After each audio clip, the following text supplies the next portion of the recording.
has that fault line as part of the equation. Another thing that happened after 1979, we go back to this map, and I lost my little laser pointer, so you're going to have to imagine here. So remember I said that the most important, powerful countries in the region were Egypt, see the laser pointer there, Egypt, and Syria, and Iraq, okay? And what happened was that they lost, all of them, lost their preeminent status. Took some for a little longer, some not so long, but the most important countries, they were all Arab countries, the most important countries after 1979 became non-Arab countries. And if you can think of these three, of Egypt, Syria, and Iraq, kind of in the core, in the middle of the Middle East, the non-Arab countries that became the most important were on the periphery, on the outside of the Middle East. And they were Iran, which by dint of its revolution became the most central player in the Middle East, and still is, I think. Turkey, which had turned its back on the Middle East for most of the 40s and 50s and 60s and 70s, and even into the 80s, but then began to see the Middle East as an important backyard, and Israel. Those became the three most important countries, and it changed the entire dynamic of the region, and this is still true to some extent. And there were other changes. I won't go into them because I don't have time now, but this post-1979 period was really important. And the third set of ideas that began to bubble in my head in these same lectures was how did the United States react to all this, right? I mentioned to you the 1967 war, and this really became a kind of watershed for the United States in the Middle East. Here you see the territory that Israel occupied in the 1967 war. Basically, the Sinai Peninsula here, this huge swath of land over here, was returned in the treaty to Egypt, but the rest of it is still occupied by Israel. So what we have is the United States now playing an active role. Here we have a picture, very famous picture. This is President Jimmy Carter. He's flanked by the President of Egypt, Anwar Sadat, and the Prime Minister of Israel, Menachem Begin, on the right. And the United States, in this, kind of becomes the broker for what it sees as a new Middle East and a Middle East peace, and it sees itself as really ushering in a new era for the Middle East. And then we see it ushering in a new era again. Of course, the first ushering didn't work all that well. This is, what is it, like 14 years later, 1993, and you see Bill Clinton, the President of the United States, flanked by Yasser Arafat, the chairman of the Palestine Liberation Organization, and Yitzhak Rabin, the Prime Minister of Israel, declaring they are finished with armed conflict. Palestinians and Israelis are not going to fight each other anymore. They have both signed off, recognizing each other, talk about, sort of set out a game plan for a final peace, and renounce armed conflict. Didn't work. So what you had here was the United States kind of reacting to a part of the Middle East, trying to impose a kind of conception, a Cold War conception first, and then something else under Clinton, in which they're trying to present a conception in which they are playing on the old idea that Truman had developed. We're going to find allies. Our allies are going to be Israel and Egypt. We're going to, through this, be able to build a new peaceful Middle East. And what is happening through all this is that forces are occurring, like the Shiite resurgence, like the growing importance of Iran, like the increasing independence from the United States of Turkey, which you see in the newspapers this week. And the United States is really ill-prepared with a kind of strategic vision to deal with all this. So the last set of ideas, and this will bring us to the present, is changes in United States policy in the 21st century.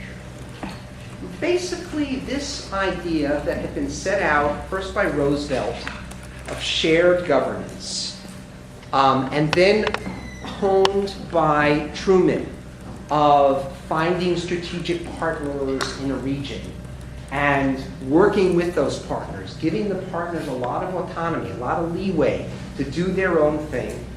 This idea was rejected by George W. Bush's administration, and I try and talk about this at some length in the book.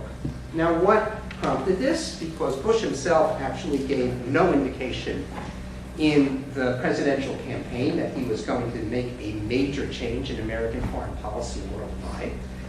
And in fact, any indication that he did give seemed to go in the opposite direction from what he took. But he was obviously deeply affected by September 11th. We just had the 13th anniversary this week of 9/11. And what had been two different sets of advice that were coming into his one ear and the other ear now became one set of advice, a set of ideas about what the role of the United States should be in the world and how the United States should conduct its foreign policy. And I'm not going to spend too much time on it, but I have to give you some brief account of the thinking that went in here. The thinking was, let's see if I have a slide that can help me. Okay. Thinking first was that the United States had to go it alone. Shared governance was a thing of the past. This is James Woolsey, former CIA director. As you can see, Iraq can be seen as the first battle of the Fourth World War, and here is an important element. Americans need to accept responsibility for America's unique role in preserving and extending an international order friendly to our security, our prosperity, and our principle. And in a very public and not secretive way at all, they laid out a plan. It was on the White House website. It was called the National Security Strategy of the National Security Strategy of the United States of America. And in it they said, look, of course we love partners, but the partners will be working behind us. We are going to call the shots. So this was called unilateralism. They also said we cannot wait for some aggressive country or aggressive force to make its move. We have to work preemptively. Preemption became a key element. That is, we have to anticipate when things are going to happen. By the way, we're seeing this in Obama's latest speech as well, this notion of preemption, which really changes the rules of engagement in the world. And most important, and here is what I call the arc of instability. That is, they defined what the threats were to the United States. And what they said was, if you start all the way on the left here, and you look at that kind of purplish arc that I've drawn there, that if you start in West Africa, places like Liberia and Sierra Leone, and you go through North Africa into Algeria, Western Sahara, Algeria, Libya, and then into the Caucasus and Central Asia and the Middle East, and you kind of end in Afghanistan and Pakistan. That's where all the problems for the United States lie. That, in that arc, the problems for the United States lie. And what are they? Those problems entail terrorism. They entail possible use of weapons of mass destruction, germ warfare, chemical warfare, and nuclear warfare. You have rogue regimes like that of Gaddafi in Libya, Saddam Hussein in Iraq, Hafez al-Assad and Bashar al-Assad in Syria. You have these rogue players who are willing to give refuge to these terrorists and sort of connect to the terrorist networks. And it is here that the United States faces all its threats. It's not the Soviet Union anymore. It's not even China. It's not Russia. It's this arc and all these petty players, rogue dictators and terrorists and so on. This was the notion. Now, I said to you that even George W. Bush had an idea that the United States could go bankrupt if it tried to do too much. And if you listen to what I just said, it sounded like they were going to do too much. That is, they were going to act unilaterally without shared governance, without others shouldering some of the burden, and that could bankrupt. But they did have a plan.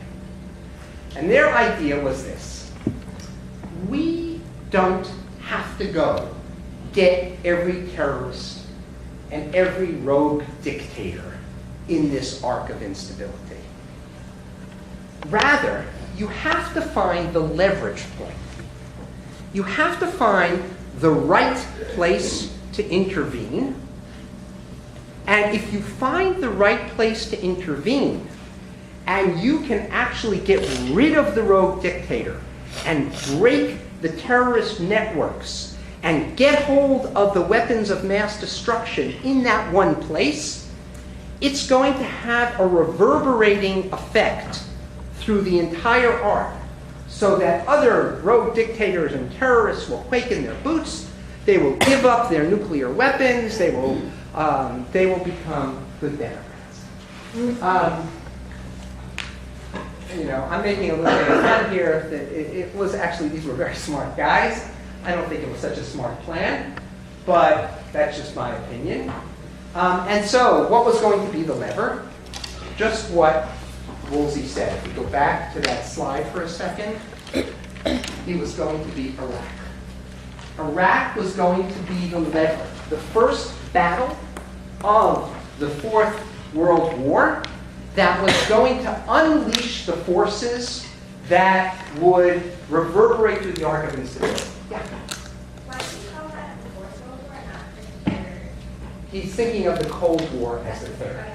Yeah, so First World War, Second World War, Cold War, and now this war. Yeah. And why Iraq? It's a real question. I'm asking you. Why not Libya? Yeah. Well, I was going to say oil, but Libya has oil too. Right. There is certainly oil.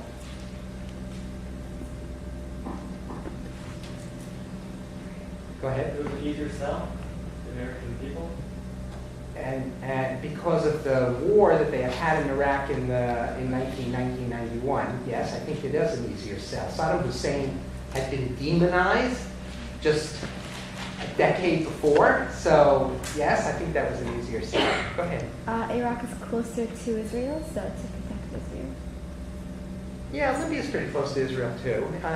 They're not both of them not real close, but yeah, okay, that could be it. Protect Israel. Go ahead. I think Iraq is it can be seen as a center where a lot of these different conflicts in the Middle East are kind of coming together, where you have the Kurd struggle, Shia, Sunni, you have an authoritarian dictator gone rogue that used to be a puppet of the United States. Right, so you see a kind of convergence of all these things. Oil, you see everything. Shiites and Sunnis in Iraq, Kurdish problem, rogue dictator, this notion that there are nuclear weapons there, right?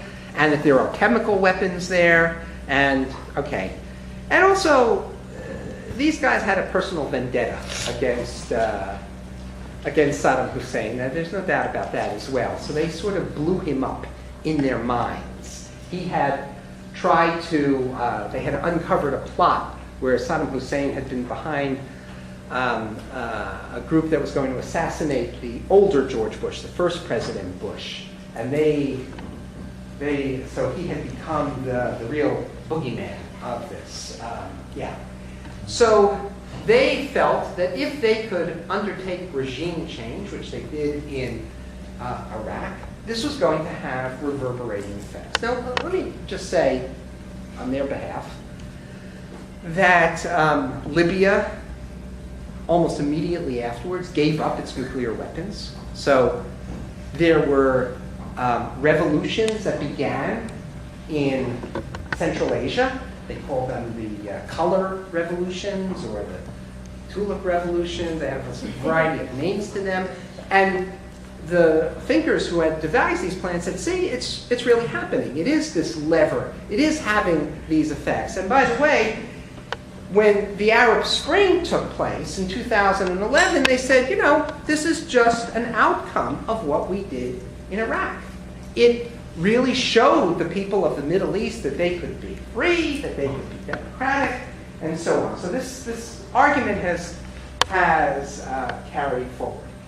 But in effect, what it did was, lo and behold, bankrupt the United States. The war, the Bush administration undertook 3 wars simultaneously.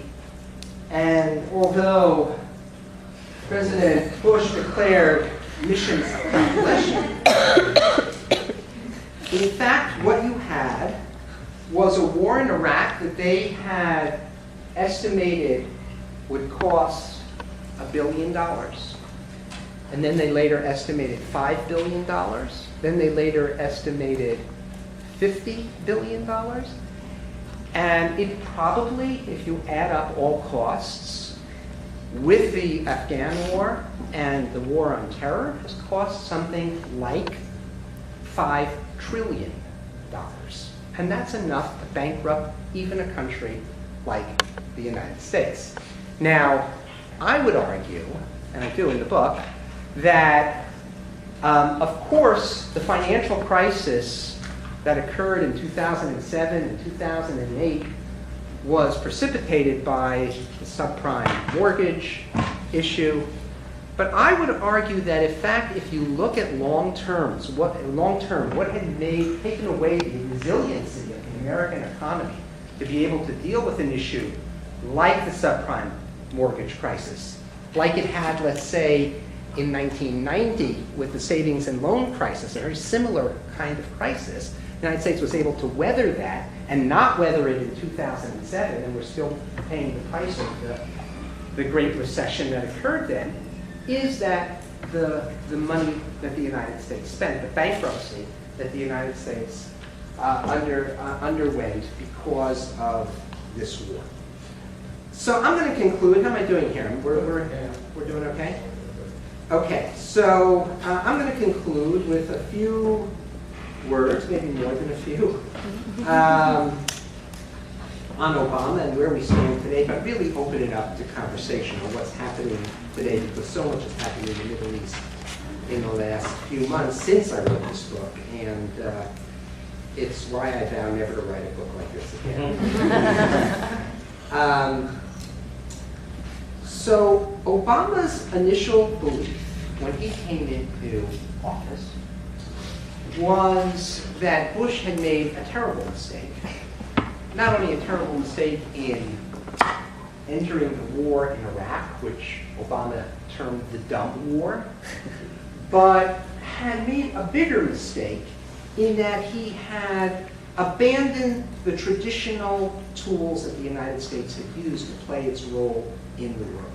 It had abandoned looking for strategic partners. It had abandoned diplomacy.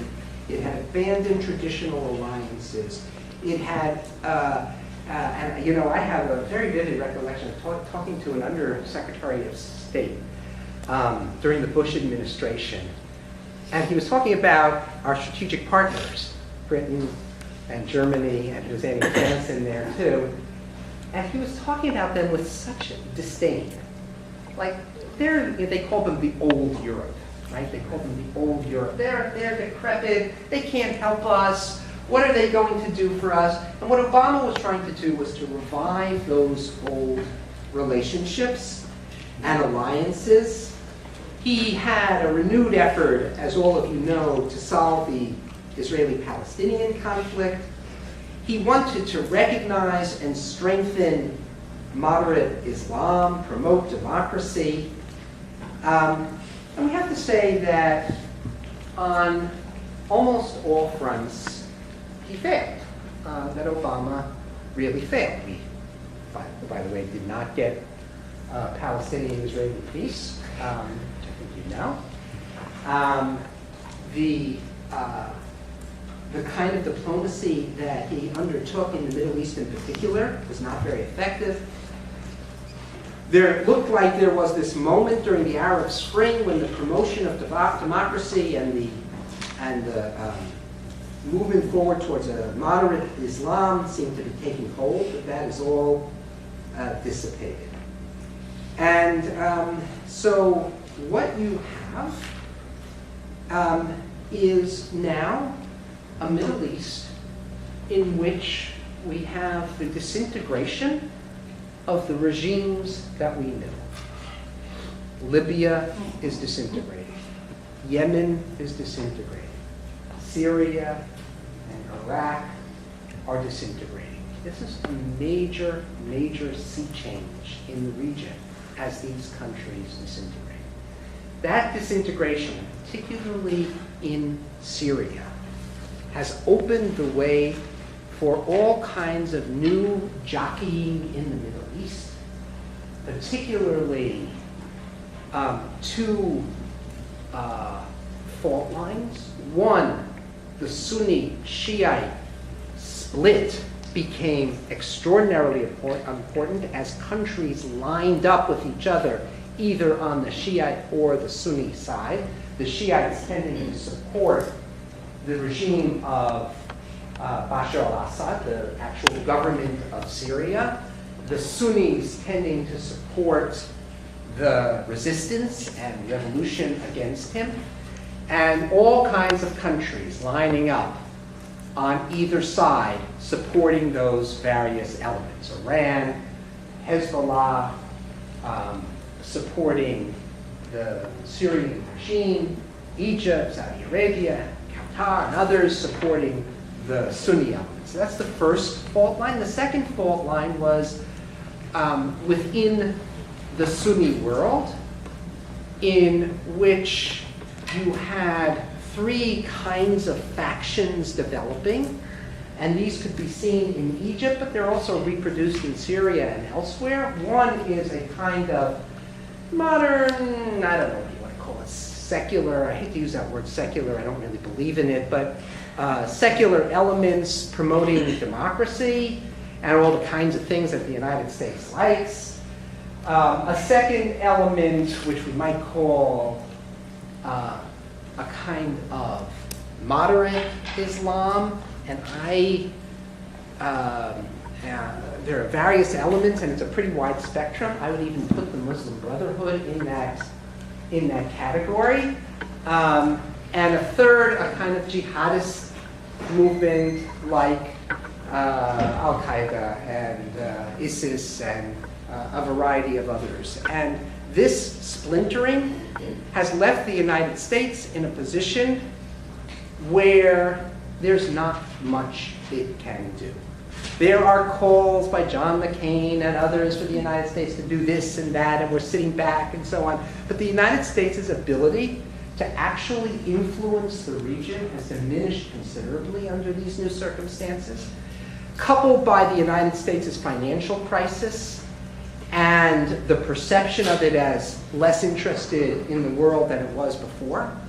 And so therefore, what you do in such circumstances is you have your Secretary of State run around to a lot of places to show you're still engaged and you're still interested, and you'd still like to get an Arab-Israeli and Palestinian-Israeli peace, and you'd still like to influence the outcome in Syria, and you'd like to make Egypt less authoritarian, and so on, but your actual ability to do that is greatly diminished, and it's going to take a new conception of the United States in the world for it to deal with this situation. So I'll stop here.